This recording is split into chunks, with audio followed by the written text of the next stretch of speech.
हिमाचल प्रदेश के जनजातीय क्षेत्रों में लंबे समय से लंबित नो तोड़ भूमि के मामलों को लेकर प्रदेश सरकार ने एक बार फिर गंभीरता दिखाई है। राजस्व मंत्री जगत सिंह नेगी ने राज्यपाल कविंदर गुप्ता से नो तोड़ के लंबित मामलों पर जल्द फैसला लेने और पात्र लोगों को राहत देने का आग्रह किया। मंत्री के अनुसार जनजातीय क्षेत्रों से जुड़े करीब 20,000 नो तोड़ के मामले अभी भी लंबित है और हजारों परिवार इन मामलों के निपटारे का इंतजार कर रहे हैं। मंत्री जगत सिंह नेगी ने कहा कि नो तोड़ का लाभ उन पात्र लोगों को दिया जाना चाहिए जिनके पास 20 बीघा से कम भूमि है। उन्होंने कहा कि जनजातीय क्षेत्रों में नो तोड़ केवल जमीन देने का विषय नहीं बल्कि यह वहां की सामाजिक और आर्थिक व्यवस्था से जुड़ा हुआ है। यदि लोगों को खेती बाड़ी और आजीविका के लिए भूमि उपलब्ध होती है तो वे अपने पैतृक क्षेत्रों में रहकर जीवन यापन कर सकते हैं। जगत सिंह नेगी ने बताया कि उन्होंने नो तोड़ के लंबित मामलों को लेकर मौजूदा राज्यपाल कविंदर गुप्ता से 2 बार मुलाकात भी की है। राजस्व मंत्री ने कहा कि जनजातीय क्षेत्रों में करीब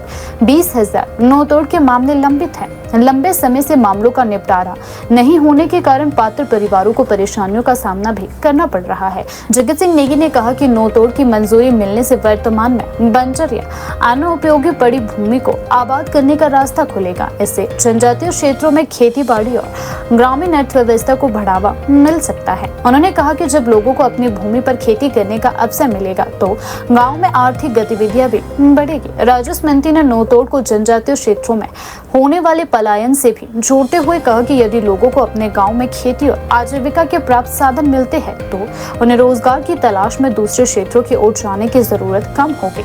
नो तोड़ के मुद्दे पर जगत सिंह नेगी ने पूर्व सरकार पर भी निशाना साधा। उन्होंने आरोप लगाया कि पूर्व सरकार के कार्यकाल में इस विषय को अपेक्षित गंभीरता से नहीं लिया गया। नेगी के अनुसार पूर्व सरकार के कार्यकाल में नो तोड़ का केवल एक मामला स्वीकृत हुआ था। उन्होंने कहा कि जनजातीय क्षेत्रों के लोगों की यह लंबे समय से चली आ रही मांग है और पूर्व सरकार को इस दिशा में प्रभावी कदम उठाने चाहिए थे। वर्तमान सरकार इस मामले को गंभीरता से आगे बढ़ा रही है। आज का जो विशेष मुद्दा आपके साथ चर्चा का है वो जनजातीय क्षेत्रों की एक लंबे समय से लंबित और ज्वलंत मुद्दे को लेकर है। मुद्दा है कि जनजातीय क्षेत्रों के लिए जो नो तोड़ नियम है वो अभी भी जो है जारी है, परंतु नो तोड़ के तहत जो भूमि दिया जाना है उसमें जो है फॉरेस्ट कंजर्वेशन एक्ट 1980 के प्रावधानों के चलते नो तोड़ देना संभव नहीं है। परंतु जनजातीय क्षेत्रों के लिए गवर्नर महोदय को संविधान के अनुच्छेद 5 में बहुत सारी शक्तियां दी गई है, जिसमें गवर्नर महोदय जनजातीय क्षेत्रों के उत्थान के लिए और कैबिनेट की सिफारिश पर वो जो है केंद्र का या प्रदेश का कोई भी कानून है उसमें संशोधन कर सकते हैं या उस कानून को कुछ समय के लिए जो है सस्पेंड भी कर सकते हैं। और ये पूर्व में भी 2014 में से लेकर 16 से लेकर 18 तक जब कांग्रेस की सरकार थी उस समय ये जो है फॉरेस्ट कंजर्वेशन एक्ट 1980 सस्पेंड हुआ और उसके फलस्वरूप जो है जनजातीय क्षेत्रों में लोगों को नो तोड़ मिलने शुरू हुए। उनके जो पेंडिंग केसेस थे, जो करीब अभी 20,000 के करीब पेंडिंग केसेस हैं, उसमें जो है कार्रवाई की गई, नो तोड़ मिलना शुरू हुआ। परंतु जैसे ही 18 में जो है भाजपा की सरकार आई दिसंबर 17 के बाद, तो बीजेपी की सरकार ने जब कानून 18 तक के लिए बना था, जो एफसीए जो है 1980 वाला जो है सस्पेंड किया हुआ था 18 के दिसंबर तक, पर उसमें की जयराम ठाकुर ने सिर्फ एक केस की नौर में नो तोड़ का स्वीकृत किया, बाकी सारे केस जो है ठंडे बस्ते में डाल दिए। एक लंबा इसको सस्पेंड किया, परंतु उस समय भी भाजपा की सरकार ने नो तोड़ स्वीकृत फिर भी नहीं की।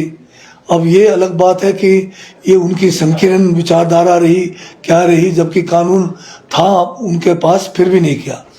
2023 में जैसी हमारी सरकार बनी, जनवरी 2023 से हम जो है लगातार इस मुद्दे को हमारी कैबिनेट ने जो है गवर्नर महोदय जिनको संविधान के अनुच्छेद 5 में जनजातीय क्षेत्रों के लिए शक्तियां दी गई है उनसे मिले और अभी तक जो है मैं 10 बार गवर्नर महोदय को मिल चुका हूँ।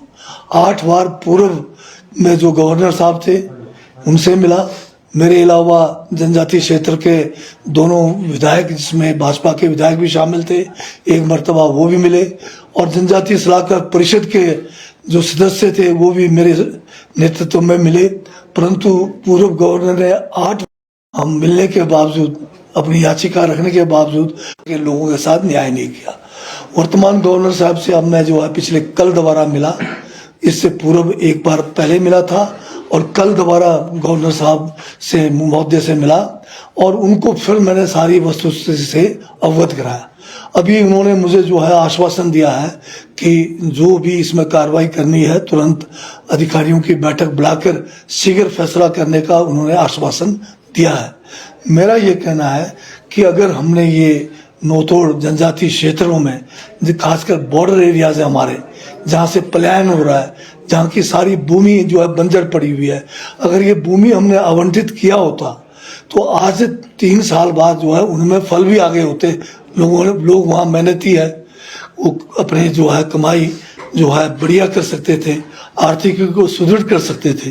एक तरफ तो कहते हैं कि केंद्र सरकार कि बॉर्डर एरिया से लोगों का पलायन रोकना है, उसके लिए जो है एक हमारा बॉर्डर एरिया डेवलपमेंट प्रोग्राम था, प्रोजेक्ट था, उसको बदल के उन्होंने जो है वाइब्रेंट विलेज का नाम दे दिया। वाइब्रेंट विलेज का नाम तो दे दिया, परंतु हमारे जो जितने किन्नौर में, लाहौल स्पीति में जो डिस्ट्रिक्ट्स थे, हमारे जो ब्लॉक्स थे, उनको कम करके केवल किन्नौर में 56 गाँव को जो है इस वाइब्रेंट विलेज में लाया। अब अगर पलायन रोकना है तो सबसे बढ़िया तो ये था कि जो ज़मीन हमारी खाली पड़ी है, बंजर पड़ी है, क्यों इसको जो है कानून होते हुए हम इसको नहीं कर पा रहे। तो मेरा जो है आपके माध्यम से भी जो है गवर्नर महोदय से आग्रह करना है कि इस पे बिना विलंब तुरंत इस पे कार्रवाई की जाए। 3.5 साल का समय निकल चुका है और लोगों में बहुत रोष है, लोग जो है बहुत जो है मुखर हो गए हैं, और लोग क्या पता किस तरह का मतलब कोई आंदोलन के लिए ना प्रेरित हो जाए। तो उससे पहले जो है गवर्नर महोदय इसके ऊपर अपना संज्ञान ले, और जो एक जायज़ मांग है जो पहले भी हो चुका है, कोई नई मांग नहीं है, नया कानून बनाने की बात नहीं है, जो शक्तियां संविधान ने दी है उन शक्तियों को सिर्फ जो है इस्तेमाल करके जनजातियों का कल्याण हो सकता है, उसके लिए आगे हमें बढ़ने की जरूरत है। यही मैं कहना चाहता हूँ।